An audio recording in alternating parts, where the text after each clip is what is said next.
Շնորհակալություն։ Երեք հարց, առաջին հարցը կոմիտեն ստեղծվել է մոտ 4 տարի առաջ 21 թվականին եւ հիմնական խնդիրը, եթե չեմ սխալվում, կոռուպցիայի դեմ պայքարն է։ Ձեր գնահատմամբ Հայաստանը այսօր կոռուպցիայի ինչ աստիճանի վրա է, ես նկատի ունեմ ձեր գնահատականը, ոչ թե միջազգային ինչ-որ աղյուսակների գնահատական։ Ձեր կարծիքով Հայաստանում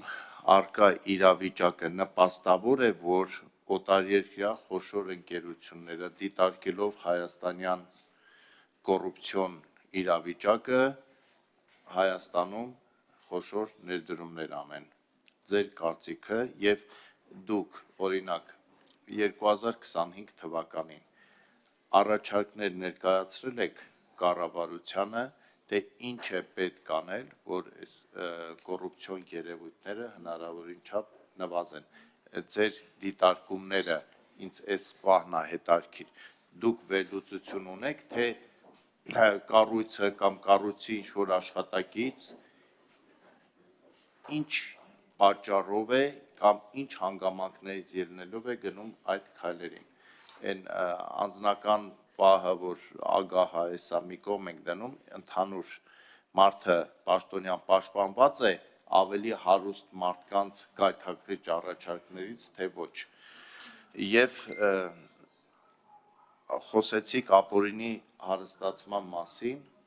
ու նշեցիք, որ եթե օտարերկրյա ձեր գործընկերները չեն համագործակցում, ապա պայքարը կամ այդ խնդրով զբաղվելը դժվար է։ Կարող եք ասել, կա համագործակցության դեպքեր եւ որ երկրներն են հատկապես, որ չեն ցանկանում այդ ուղղությամբ համագործակցել եւ այսպես ասեմ, ընդհանրական տեսակետ կա եւ մամուլում էլ այսպես, որ հակակոռուպցիոն կոմիտեն ավելի շատ կամ գրեթե հիմնականում ուշադրություն է դարձնում նախկին պաշտոնյաների ապօրինի հարստացումներին եւ չի նկատում գործող պաշտոնյաների հարստացումներին։ Դուք օրինակ ուսումնասիրում եք գործող պաշտոնյաները թանկարժեք հագուստ, որ կրում են, ինչ միջոցներով են կրում, հետաքրքրվում եք, ասենք, եթե բաճկոն, ասենք, $100,000 գերազանցում է, դա նվեր է, թե կարելի է այդ նվերը ընդունել, հանրությանը հետաքրքրող տեսակետ է։ Ինչու է հակակոռուպցիոն կոմիտեի ուշադրությունը գրավում ոչ թե գործող պաշտոնյան, այլ նախկին պաշտոնյան։ Խնդրեմ, պարոն Աղբեջյան։ Շնորհակալ եմ հարցերի համար։ Սկսենք սկզբից կոռուպցիայի չափելիության հետ կապված էր հարցադրմանը։ Այդ մասով կարող եմ ասել միջազգային մի շարք կառույցներ կան, որոնք գնահատում են կոռուպցիայի ինդեքսը Հայաստանի Հանրապետությունում։ Մենք առանձին այդ մասով ուսումնասիրություններ եւ ըստ էության վիճակագրություն բալային չունենք, բայց կարող ենք ասել, որ բացահայտման առումով ունենք դրական դինամիկա եւ ըստ էության նաեւ համակարգային պայքար կոռուպցիոն երևույթների դեմ։ Այսինքն նույնիսկ գերատեսչությունները իրենց ներսում ստեղծել են հակակոռուպցիոն վարչություններ, կոռուպցիայի դեմ պայքարի հատուկ ստորաբաժանումներ, որոնք պայքարում են կոռուպցիոն երևույթների դեմ եւ այդպիսիք հայտնաբերելու դեպքում նաեւ հանցագործության մասին հաղորդումներ են ներկայացնում հակակոռուպցիոն կոմիտեին։ Այս առումով կարող եմ ասել, որ ունենք բացահայտման տեսանկյունից դրական դինամիկա, ինչը ոչ թե խոսում է կոռուպցիոն երևույթների, կոռուպցիոն հանցագործությունների աճի մասին, այլ բացահայտման ուղղությամբ կատարված մեծածավալ աշխատանքների մասին։ Եվ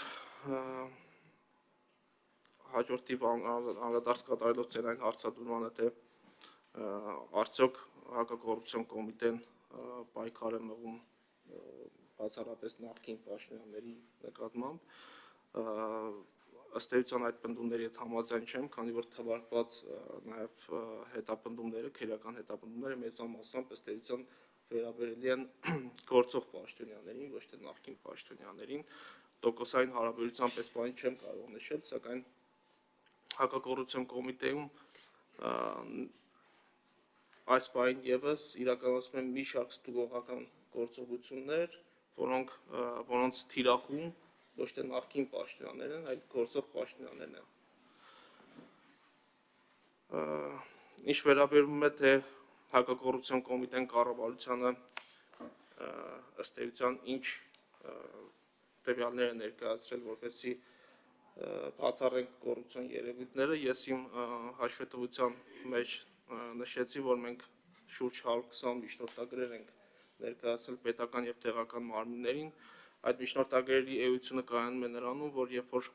մենք քերական վարույթներով հայտնաբերում ենք հանցագործությանը ծնող պատճառներ եւ պայմաններ եւ տեսնում ենք, որ այդ պատճառները եւ պայմանները պետք է վերացվեն, դրանք շարադրում ենք քերատատավարական այդ փաստաթղթում, միջնորդագրում եւ հասցեագրում ենք կոնկրետ պետական եւ տեղական մարմիններին ու ակնկալում ենք մեկ ամսյա ժամկետում նաեւ նրանցից համապատասխան քայլեր եւ այդ քայլերի ուղղությամբ կատարված աշխատանքների վերաբերյալ գրավոր իրազեկում նաեւ նախաձեռնող մարմնին, սույն դեպքում հակակոռուպցիոն կոմիտեին։ Այս միջնորդագրերի էությունը հենց կայանում է դրանում, որ մենք հետագայում բացառենք կոռուպցիոն բնույթի հանցագործությունների կատարումը, թվականակի ավելացումը եւ այդ պայմանները, որոնք նպաստավոր կարող են հանդիսանալ կոռուպցիայի զարգացման տարածման համար, որպեսզի պետական եւ տեղական մարմինների կողմից դրանք բացառվեն։ Ըստ էության այսքանը, շնորհակալություն։ Արձագանք ունեք։ Ես ուղղակի կխնդրեի, ես խոսում եի ոչ թե ինչ-որ կատարված կաշառքի կամ չգիտեմ ինչ-որ դեպքերի մասին, այլ այդ հարստացման մասին, ապօրինի հարստացման մասին էի ուզում շեշտադրեմ։ Եթե այդ մասին դիտարկում ունեք, խնդրեմ ասեք, եւ դուք ասեցիք, որ թեժ գիծը գործարկվել է, ակտիվ աշխատում է, թե չի աշխատում, դեռ ուղղակի հետաքրքիր է ինչ հանրությունը ինչպես է վերաբերվում այդ թեժ գծերին եւ արդյոք արժեքավոր եւ այնպիսի տեղեկություններ եք թեժ գծով ստացել, որը օգնել է բացահայտել լուրջ հանցագործություն։ Շնորհակալ եմ։ Իմ պատասխանը վերաբերում էր ոչ միայն կաշառքի դեպքերին, այլ նաև ապօրինի հարստացմանը։ Մենք ապօրինի հարստացման դեպքերով ունենք բազմաթիվ ստուգողական գործողություններ, նաև նախաձեռնված վարույթներ, որոնցով անցնում են նաև գործող պաշտոնյաներ, բայց հասկանալի պատճառներով այդ մասին չեմ կարող մանրամասներ ներկայացնել։ Ինչ վերաբերում է թեժ գիծ ծառայությանը, որը ստեղծվել է 2025 թվականի ընթացքում, մենք յուրաքանչյուր ամսվա կտրվածքով ստանում ենք հարյուրավոր հեռախոսազանգեր եւ երաշխավորում ենք հեռախոսազանգ կատարողի գաղտնիությունը, եթե նա այդպիսի ցանկություն է հայտնում, ընդ որում ունենք նաեւ քերական վարույթներ, որոնք նախաձեռնվել են թեժ գիծ ծառայությանը կատարված հեռախոսազանգերի ստուգողական գործողությունների արդյունքում։ Այսինքն դա որպես նորամուծություն ըստ էության մենք գնահատում ենք էֆեկտիվ եւ ներկայում եւս ամենօրյա ռեժիմով այդպիսի հեռախոսազանգեր ստանում ենք։ Այլ հարցեր, ես հետոնեք հարցանտեմ, չխնդրեմ դիվանան։ Շնորհակալություն, պարոն Նահապետյան, շնորհակալություն զեկույցի համար,